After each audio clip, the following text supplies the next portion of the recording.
રામ રામ મિત્રો, ઓમકાર પ્રાકૃતિક ફાર્મ, ગામ દહીંસરા, તાલુકો જસદણ, જિલ્લો રાજકોટ. મારા મોબાઈલ નંબર 97 2363 2325. મિત્રો, અમે પ્રાકૃતિક ફાર્મ મોડલ ફાર્મ છે એમાં મિશ્ર પાક પદ્ધતિ અપનાવી છે.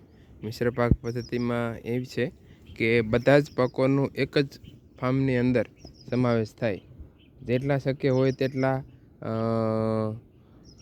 વધારે પાકોનો સમાવેશ કરવો, જેનાથી એકબીજા પાકને પોષક તત્વો એકબીજા છોડ જ આપે.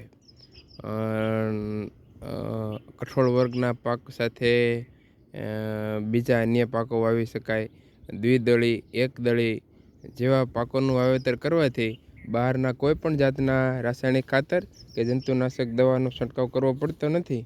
માત્ર ને માત્ર જીવામૃત, ઘન જીવામૃત, ત્યાર પછી વાપસા મિશ્ર પાક પદ્ધતિ જ પૂરતું પોષણ આપે છે. તો એમાં મિશ્ર પાકમાં અમે ધાણા વાવ્યા છે, ગાજર વાવ્યા છે, પાળીએ પાળીએ મૂળાનું વાવેતર છે,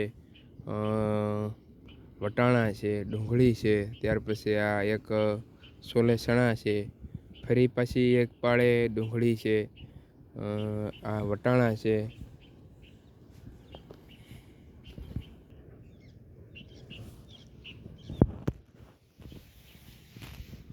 વટાણામાં શીંગો બંધાવા મળી છે. ફાલ ફૂલ ચાલુ થઈ ગયા છે. હવે થોડાક સમયમાં ઉતરવાનું ચાલુ થશે. પછી આ એક નવો પાક છે રાજમા કઠોળ વર્ગનો, અને આ ઘઉં છે મિશ્ર પાકમાં. સૂરજમુખીનું વાવેતર કર્યું છે 5 કેરામાં. આ સૂર્યમુખી છે.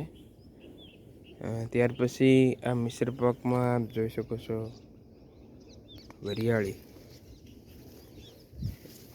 દેશી વરિયાળીનું વાવેતર કર્યું છે છેક સેઠા સુધી.